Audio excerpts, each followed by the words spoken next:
وَلْتَكُن مِّنكُمْ أُمَّةٌ يَدْعُونَ إِلَى الْخَيْرِ وَيَأْمُرُونَ بِالْمَعْرُوفِ وَيَنْهَوْنَ عَنِ الْمُنكَرِ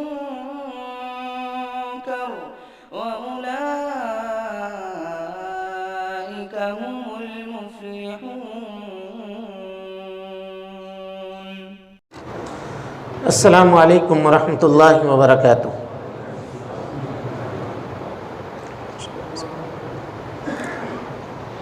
ان الحمد للہ نحمده ونستعینه ونستغفره ونعوذ باللہ من شرور انفسنا ومن سیئات اعمالنا من يهده الله فلا مضل له ومن يضلل فلا هادي له واشهد ان لا اله الا الله وحده لا شريك له وأشهد أن محمدًا عبده ورسوله أما بعد فإن خير الحديث كتاب الله وخير الهدي هدي محمد صلى الله عليه وسلم وشر الأمور محدثاتها وكل محدثة بدعة وكل بدعة ضلالة وكل ضلالة في النار.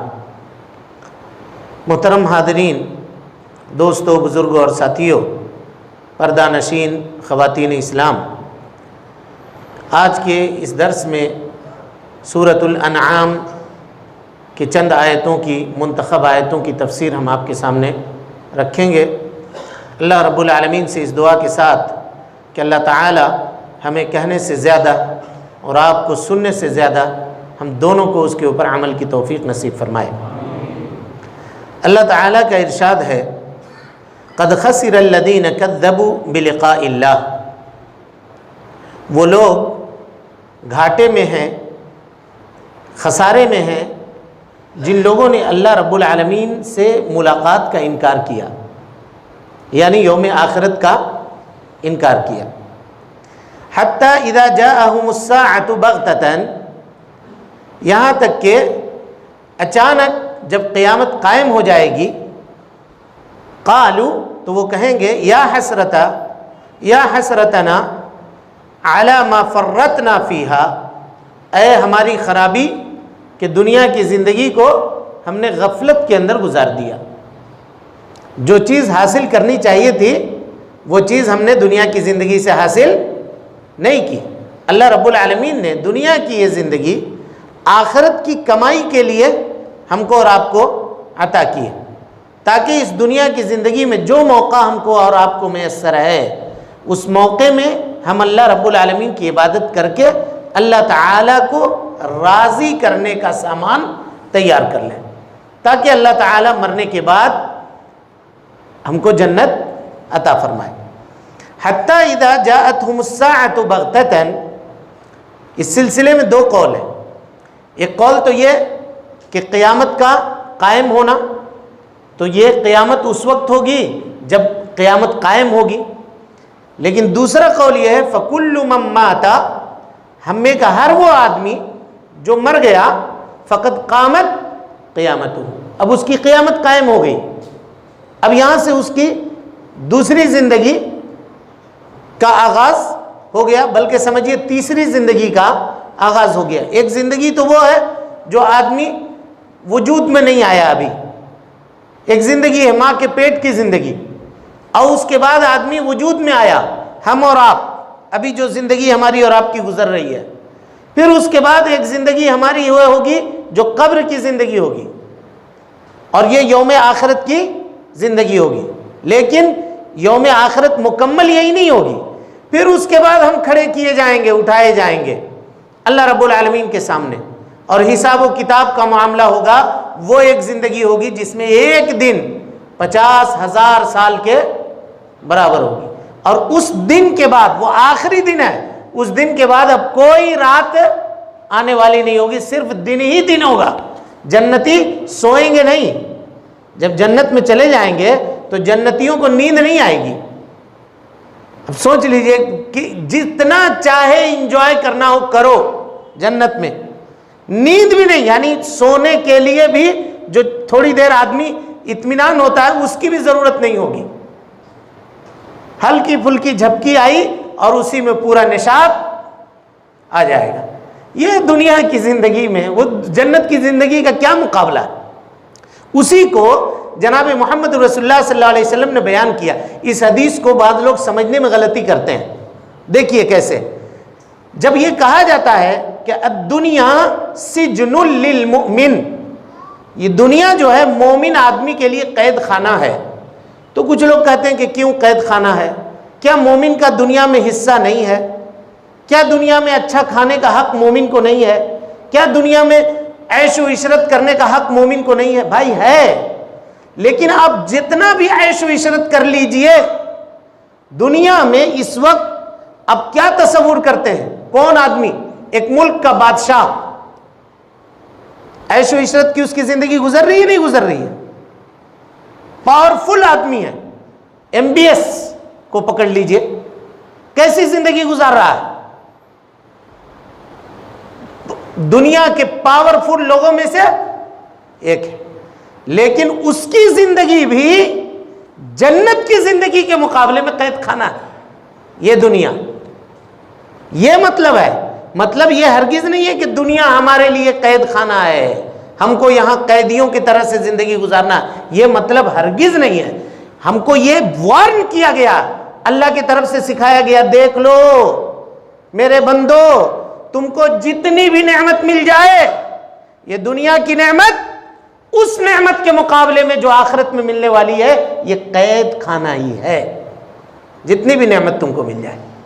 اور نبی صلی اللہ علیہ وسلم نے کہا وَجَنَّةٌ لِّلْكَافِرِ، کافر کے لیے یہ جنت ہے۔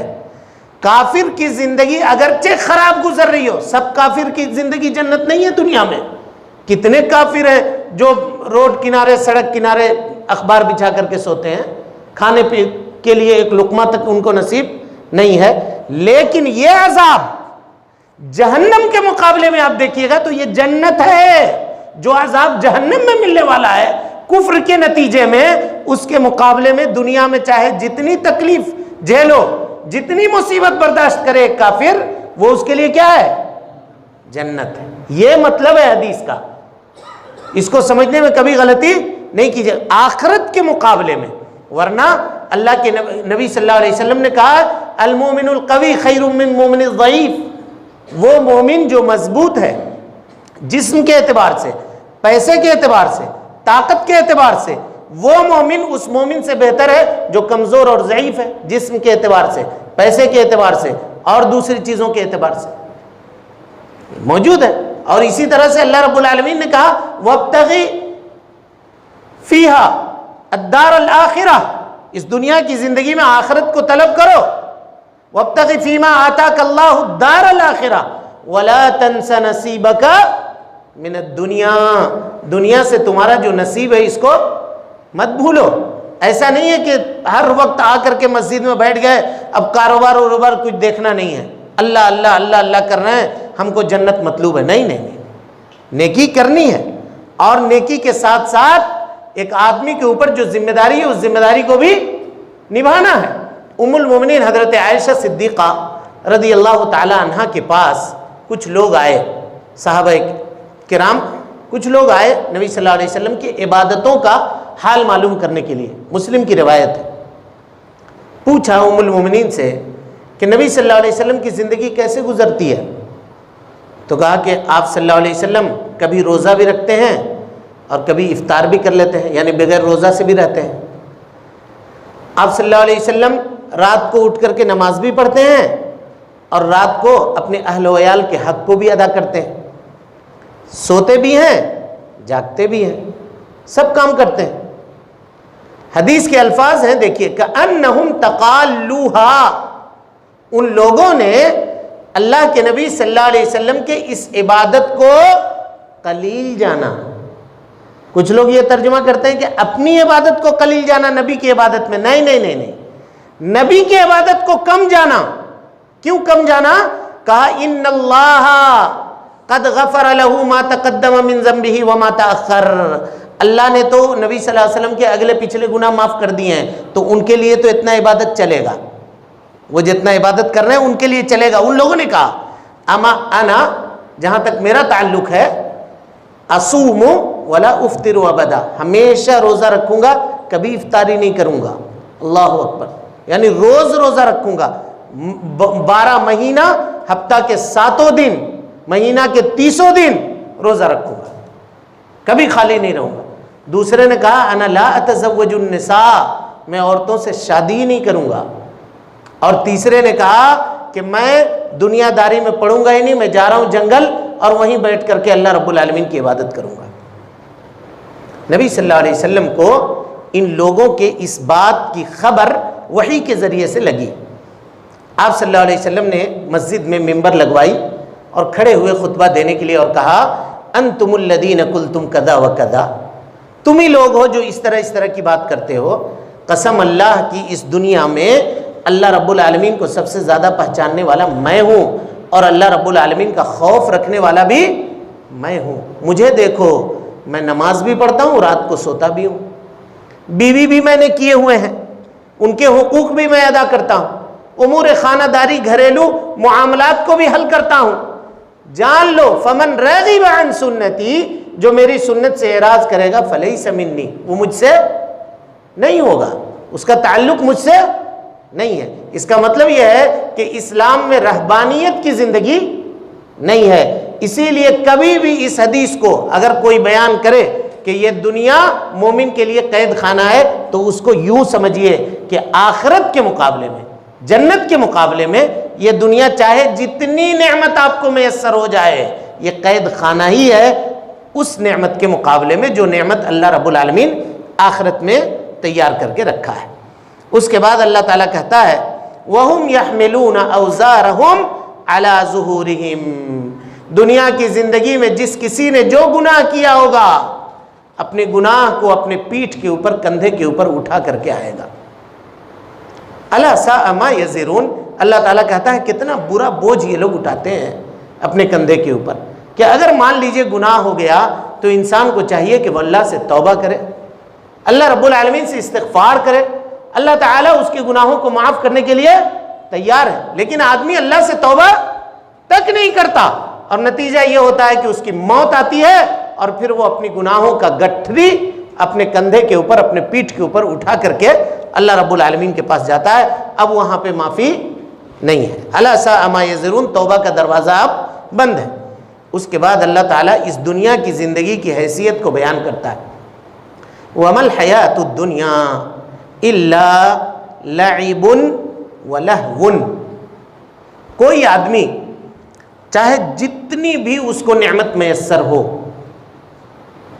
اس حقیقت کو سمجھیے گا، جتنی بھی نعمت میسر ہو، چاہے سمجھیے پوری دنیا کی دولت اس کے قدموں میں ہو، کتنا جیے گا؟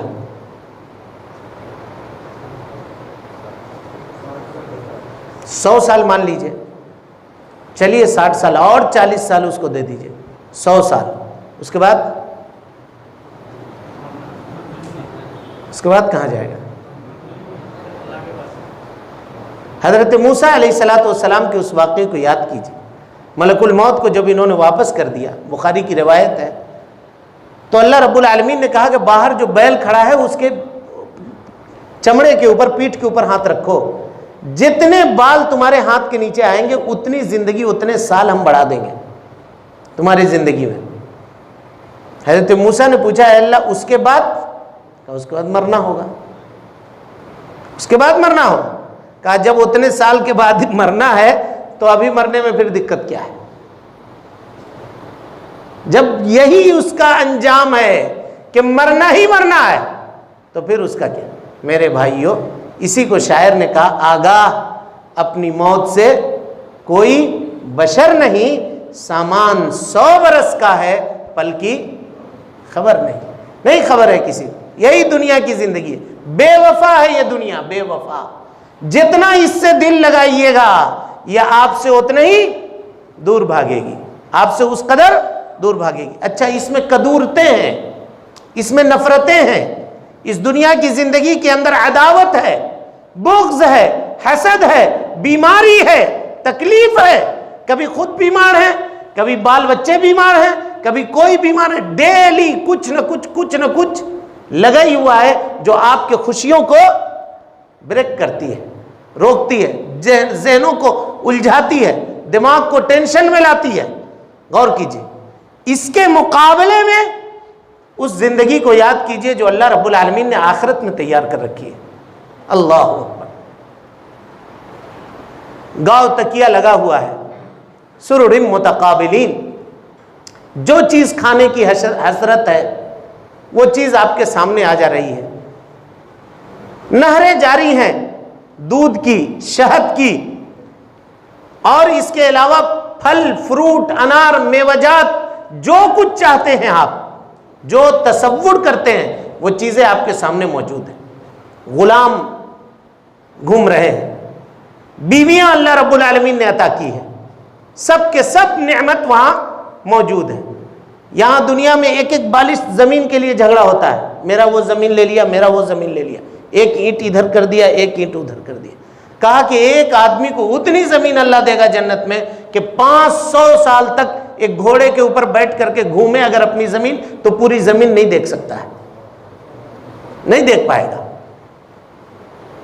لیکن سوال یہ ہے کہ ہم ان چیزوں کو سمجھتے ہیں کہ یہ قصہ ہے، کہانی ہے، اس پہ یقین نہیں ہے، ورنہ اگر یقین ہو جاتا تو آدمی جنت کو طلب کرنے کے لیے ویسا پھڑپھڑاتا جیسے کسی پرندے کو پکڑ کر کے پنجرے میں قید کر دیجئے اور وہ اڑنے کے لیے پھڑپھڑاتا ہے، ویسا پھڑپھڑاتا۔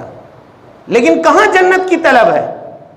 غور کیجئے، یہ اتنا مقدس اور پاکیزہ مہینہ ہے، اس مہینے کی حالات آپ اٹھا کر دیکھ لیں، جہاں اللہ کی جنت بٹ رہی ہے، اللہ رب العالمین کھولے ہوا ہے دروازے جنت کے، آؤ میرے بندو ہم تمہیں معاف کرنے کے لیے تیار ہیں، جنت کے سب دروازوں کو کھول دیا ہے، جہنم کے سب دروازوں کو بند کر دیا ہے، آ جاؤ میری پناہ میں۔ لیکن انسان کہہ رہا نہیں نہیں نہیں، ہم کو نہیں چاہیے، ہم کو دنیا کی زندگی عزیز ہے، ہم یہاں 4 پیسہ کمانا چاہتے ہیں، ہم چاہتے ہیں کہ یہاں کی دولت ہم کو ملے، ہم وہ تو قصے ہیں، وہ کہانی ہے، جب مریں گے تب دیکھا جائے گا۔ لوگ کیا کہتے ہیں؟ اس کا یہی نا مطلب ہے، عمل سے آدمی یہی تو ثبوت دے رہا ہے، ورنہ کیا وجہ ہے مومنوں کی یہ حالت اس مقدس مہینے کے اندر ایسی کیوں ہے؟ نمازوں سے غفلت ہے، روزوں کو چھوڑ رہے ہیں، ترک کر رہے ہیں، خواہ مخواہ کے دوسرے کاموں کے اندر پڑھ کر کے عبادتوں کو ضائع کر رہے ہیں، اپنے حقوق کو جو اللہ رب العالمین نے ان کے اوپر حق رکھا ہے اس کو ادا کرنے سے گریزاں ہیں۔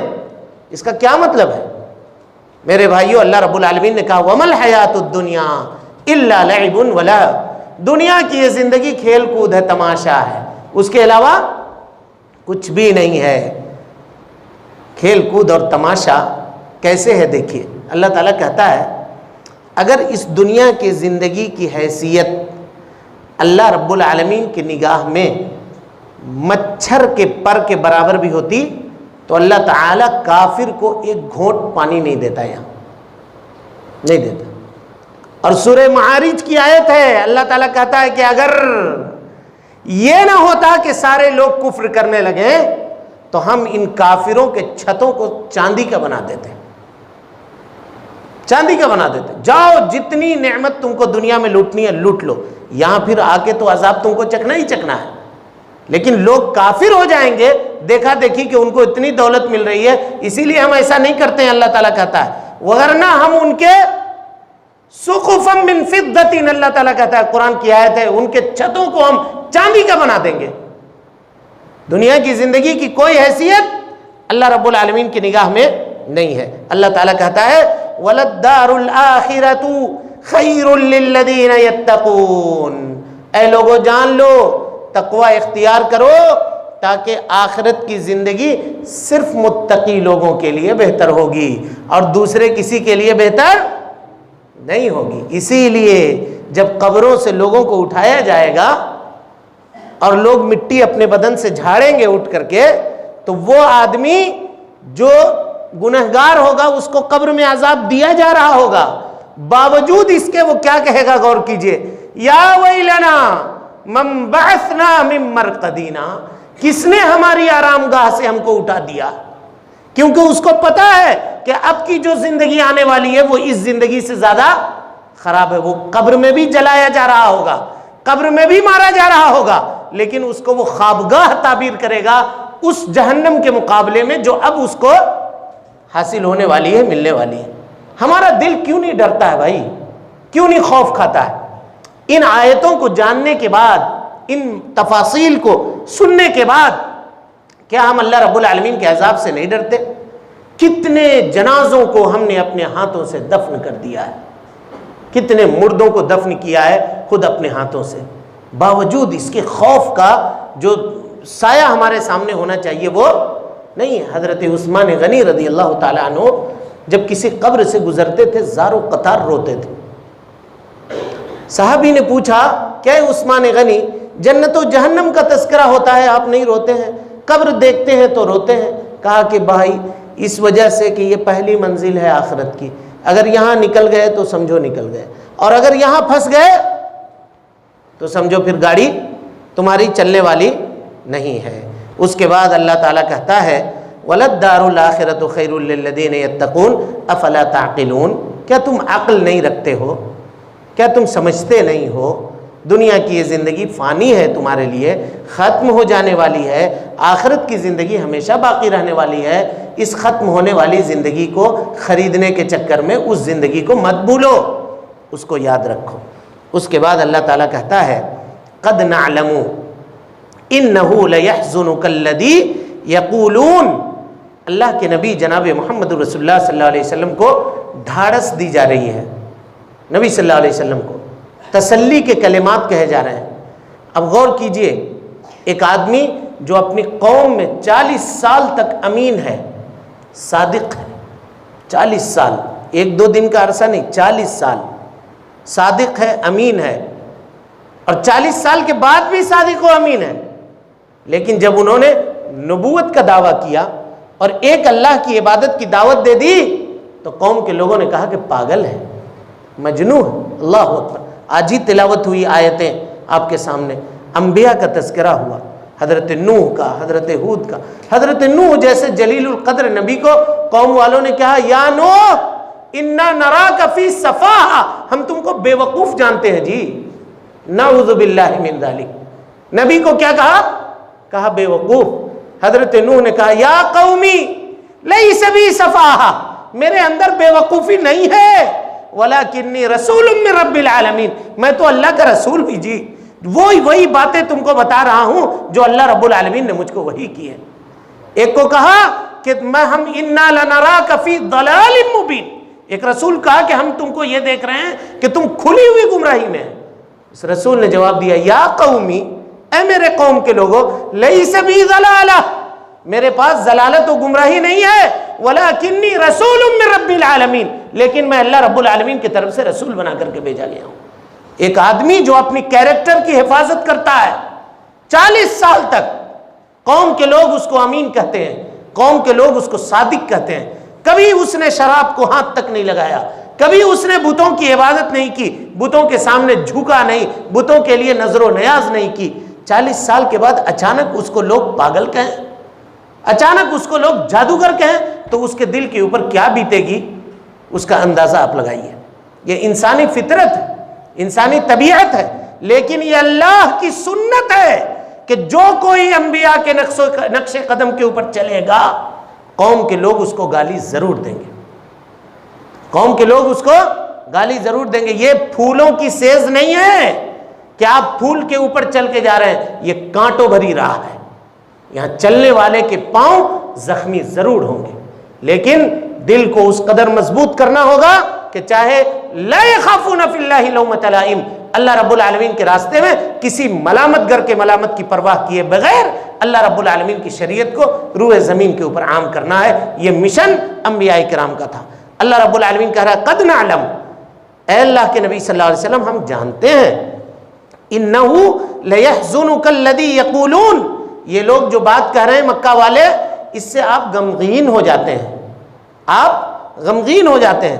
فإنہم لا یکذبونک، جان لیجئے یہ لوگ آپ کو نہیں جھٹلا رہے ہیں، ولیکن الظالمین بآیات اللہ یجحدون، بلکہ یہ ظالم یہ تو اللہ کی آیتوں کا انکار کر رہے ہیں، آپ کو جھوٹا نہیں کہہ رہے ہیں۔ آپ اپنے دل کو چھوٹا مت کیجئے، آپ دل برداشتہ مت ہوئیے، یہ تو اللہ کی آیتوں کا انکار کر رہے ہیں. اللہ ہی نے آپ کو رسول بنا کر کے بھیجا ہے, آپ اللہ ہی کے تو میسنجر ہیں, آپ اللہ کے تو پیغمبر ہیں. آپ کا انکار کرنا رب العالمین کا انکار کرنا ہے. اسی لیے آپ غمگین مت ہوئیے. اس کے بعد اللہ تعالیٰ کہتا ہے وَلَقَدْ كُذِّبَتْ رُسُلٌ مِّن قَبْلِكَ, اور اس راستے میں آپ اکیلے نہیں ہیں, آپ سے پہلے جتنے رسول آئے ہیں قوم والوں نے ان کو جھٹلایا ہے. وَلَقَدْ كُذِّبَتْ رُسُلٌ مِّن قَبْلِكَ, لیکن ان لوگوں نے کیا کیا؟ فَصَبَرُوا, صبر کیا. عَلَىٰ مَا كُذِّبُوا, جو کچھ ان کی تکذیب کی گئی اس کے اوپر انہوں نے صبر کیا.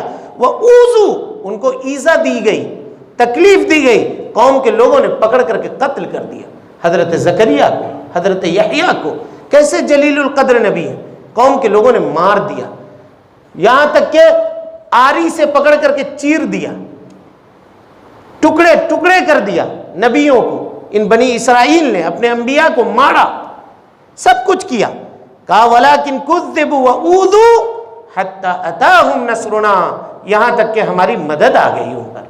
اور یہ جان لیجئے, یہ جتنا بھی آپ کو ستاتے ہیں, جتنا بھی تکلیف دیتے ہیں, ہماری مدد آ کر کے رہے گی. آپ صبر کیجئے, صبر ضروری ہے اللہ رب العالمین کی مدد کو روئے زمین کے اوپر نازل کرنے کے لیے. یہ جان لیجئے. وَلَا مُبَدِّلَ لِكَلِمَاتِ اللَّهِ, اللہ تعالیٰ کہتا ہے اللہ رب العالمین کی باتیں بدلنے والی نہیں ہیں. اللہ نے جو فیصلہ کر لیا یہ ہماری اور آپ کی بات نہیں ہے کہ ہم آج ایک بات کہتے ہیں کل اس سے پلٹ جاتے ہیں, کل ایک بات کہتے ہیں اس سے پھر پلٹ جاتے ہیں. اور آج اور کل کیا, ایک ہی مجلس میں آدمی ایک بات بول کے پلٹ جاتا ہے. اللہ تعالیٰ کہتا ہے لا تبدیل لکلمات اللہ, اللہ کے کلام میں کوئی تبدیلی تم نہیں پا سکتے ہو. وَلَقَدْ جَاءَكَ مِن نَبَإِ الْمُرْسَلِينَ, اور آپ کے پاس تو مرسلین کی یعنی سابقہ انبیاء کی نشانیاں آ چکی ہیں.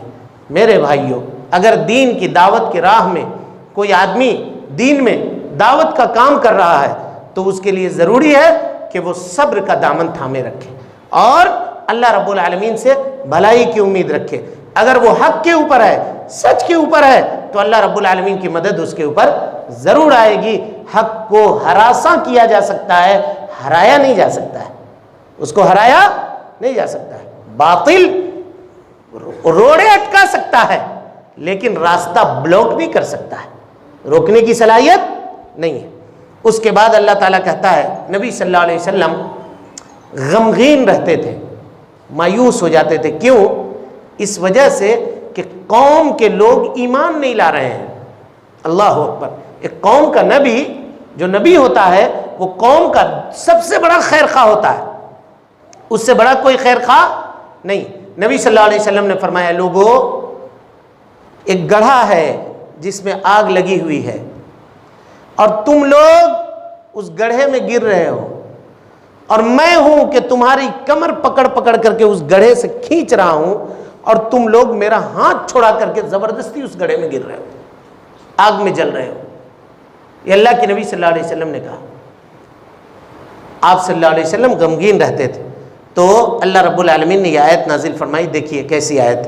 کہا وَإِن كَانَ كَبُرَ عَلَيْكَ إِعْرَاضُهُمْ, اے اللہ کے نبی صلی اللہ علیہ وسلم اگر ان کا انکار کرنا آپ کو بہت بھاری لگ رہا ہے, فَإِنِ اسْتَطَعْتَ, اور اگر آپ کے اندر استطاعت ہے, أَن تَبْتَغِيَ نَفَقًا فِي الْأَرْضِ, کہ آسمان میں جانے کا آپ راستہ بنا لیں, نفق بنا لیں, سرنگ بنا لیں آسمان تک پہنچنے کے لیے, او سلمن, یا کوئی سیڑھی لگا لیں, فتأتیہم بآیہ, اور ان کے لیے نشانی لے کر کے آ جائیں, تو آپ ایسا کیجیے.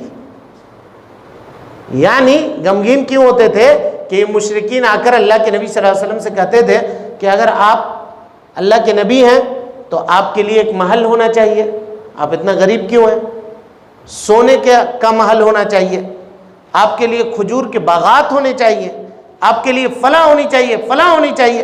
ایک مرتبہ معجزہ طلب کیا, اللہ کے نبی صلی اللہ علیہ وسلم نے معجزہ دکھا دیا, انگلی اٹھا دی, چاند کی طرف 2 ٹکڑا ہو گیا, آدھا آدھا, اور پھر دھیرے دھیرے وہ چاند جڑ بھی گیا, جس کو قرآن نے بیان کیا اقتربت الساعۃ وانشق القمر, قیامت قریب آ گئی, چاند 2 ٹکڑے میں تقسیم ہو گیا. اللہ کے نبی صلی اللہ علیہ وسلم نے کر کے دکھا دیا، لیکن قوم کے لوگ پھر بھی ایمان نہیں لائے اور معجزوں کا مطالبہ کرتے تھے. اور نبی صلی اللہ علیہ وسلم چاہتے تھے کاش اللہ تعالیٰ وہ معجزہ اگر عطا کر دیتا تو ہو سکتا ہے میری قوم ایمان لے آتی. تو اللہ تعالیٰ نے نبی صلی اللہ علیہ وسلم کو کہا کہ معجزہ دینا یہ اللہ تعالیٰ ان کے مرضی کے مطابق نہیں چلے گا کہ وہ جو سوال کریں اللہ ان کو دیتا رہے. کیوں ایسا ہے؟ حافظ ابن کثیر رحمۃ اللہ علیہ کہتے ہیں کہ جب کوئی قوم کسی معجزے کا سوال کرتی ہے اور معجزہ آ گیا اور اس کے بعد اگر وہ ایمان نہیں لائی تو پھر اس کو زندہ رہنے کا حق نہیں ہوتا ہے، اس کو مرنا ہی مرنا ہے. حضرت صالح علیہ السلام سے اونٹنی کا مطالبہ کیا قوم نے، اونٹنی آ گئی اور پھر جب انکار کیا تو کیا حالت ہوئی؟ غرق ہو گئے، ڈبا دیے گئے. اللہ رب العالمین نے پتھروں کی بارش برسا کر کے زمین کے اندر دھسا دیا، ختم کر دیا اس قوم کو. یہاں یہ معاملہ نہیں تھا، یہاں یہ آخری نبی تھے. اگر ان کی قوم کو وہ معجزہ دے دیا جاتا اور یہ دیکھنے کے بعد انکار کر دیتے تو ان کو بھی مٹنا ہوتا، لیکن یہ دین تو قیامت تک قائم رہنے والی ہے. اگر یہ ایمان نہیں لائیں گے تو اللہ تعالیٰ ان کے پیٹ سے ایسے نسل کو نکالے گا جو اس کے اوپر ایمان لانے والے. اس لیے اس کو باقی رہنا تھا. اس لیے اللہ رب العالمین نے ان کے من مانی معجزوں کا صدور یا ظہور نہیں کیا، بلکہ اللہ کے نبی صلی اللہ علیہ وسلم کو یہ کہا کہ اگر آپ کے اندر طاقت ہے اللہ کے نبی صلی اللہ علیہ وسلم تو آسمان میں سیڑھی لگائیے اور جو معجزہ یہ کہتے ہیں لا کر کے دے دیے. مطلب یہ ہے کہ ان کے مرضی کے مطابق ہم معجزے اتارنے والے نہیں ہیں. اگر ان کو ایمان لانا ہے تو بائی چوائس ایمان کے اندر داخل ہوں، بائی چوائس ایمان کے اندر داخل. آج لوگ شرط لگاتے ہیں اس کو ایسا کرو تو ہم مسلمان ہو جائیں گے، ایسا کرو تو مسلمان ہو جائیں گے. بائی چوائس آؤ بھائی، اپنے سے اپنے سوچ سمجھ کر کے آؤ، شرطیں نہ لگاؤ، شرطیں نہ لگاؤ. کیونکہ اگر دین قبول کرو گے تو یہ آپ اپنے لیے قبول کرو گے، ہمارے لیے کوئی فائدہ اس سے نہیں ہوگا. نفقا فی الارض او سلم نفقا فی الارض او سلما فی السماء فتأتیہم بآیہ. اس کے بعد اللہ تعالیٰ کہتا ہے وَلَوْ شَاءَ اللَّهُ، اگر اللہ رب العالمین چاہتا لَجَّمَعَهُمْ عَلَى الْهُدَى، پوری دنیا کے لوگوں کو ہدایت کے اوپر اکٹھا کر دیتا. کیوں؟ اللہ رب العالمین کے انگلیوں کے درمیان انسانوں کے دل ہیں، جدھر چاہتا ادھر پھیر دیتا. لیکن یہ اللہ کی حکمت ہے، وہ اپنی حکمت سے کسی کو کفر کے اوپر چھوڑتا ہے اور کسی کے دل کو ایمان کی ہدایت کے لیے کھول دیتا ہے. یہ اللہ تعالیٰ کی حکمت ہے. فَلَا تَكُونَنَّ مِنَ الْجَاهِلِينَ، اس طرح کا سوال آپ نہ کریں جو سوال جہالت کے اوپر مبنی ہو. اللہ کے نبی صلی اللہ علیہ وسلم کہا گیا. اس کے بعد کہا گیا انما یستجیب الذین یسمعون، اے اللہ کے نبی صلی اللہ علیہ وسلم آپ کی باتیں وہ لوگ قبول کریں گے جو سنتے ہیں، آپ کی باتیں وہ لوگ قبول کریں گے جو سنتے ہیں. والموتى یبعثهم اللہ ثم الیہ یرجعون، اور وہ لوگ جو مردہ ہیں وہ آپ کی بات کیا سنیں گے. یعنی کافروں کے دلوں کو اللہ رب العالمین نے مردہ کہا کیونکہ ان کے اندر حیات نہیں ہے. اگر حیات ہوتی تو حق بات کو قبول کرتے. آج بھی اگر کوئی آدمی حق بات کو سننے کے بعد اس کو قبول کرنے سے انکار کرتا ہے تو اس شخص کو جاننا چاہیے کہ اس کے دل کے اندر جو اس کے سینے کے اندر جو دل ہے وہ دل مردہ ہے. اس دل میں اللہ رب العالمین کی توفیق نہیں ہے. اس وجہ سے وہ آدمی حق بات کو قبول کرنے سے انکاری ہے اور ڈر رہا ہے. لہذا میرے بھائیوں، ان تمام آیتوں کا خلاصہ یہ ہوا کہ دنیا کی یہ زندگی کھیل کود کی زندگی ہے، لہو و لعب کی زندگی ہے. اس زندگی کے حصول کے لیے آخرت کا سودا کبھی بھی مت کیجیے. آخرت سنوارنے کی کوشش کیجیے، اور آخرت ایک ہی چیز سے سنورے گی، وہ اللہ کی توحید ہے اور اللہ رب العالمین کی اطاعت اور فرما برداری جناب محمد رسول اللہ صلی اللہ علیہ وسلم کے سنت کے مطابق ہے.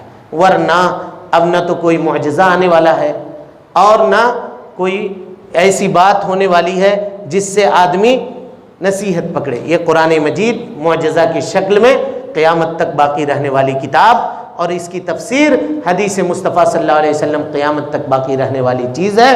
اسی کو لازم پکڑے آدمی اور اسی سے نصیحت حاصل کرے، اپنی دنیا کی زندگی سنوارے، اپنی آخرت کی زندگی سنوارے۔ یہی مقصود مومن ہے، یہی اصلی عبادت ہے۔ اقول قولی ھذا واستغفر اللہ لی ولکم ولسائر المسلمین من کل ذنب وخطیئۃ فاستغفروہ انہ کان للأوابین غفورا۔ والسلام علیکم ورحمۃ اللہ وبرکاتہ۔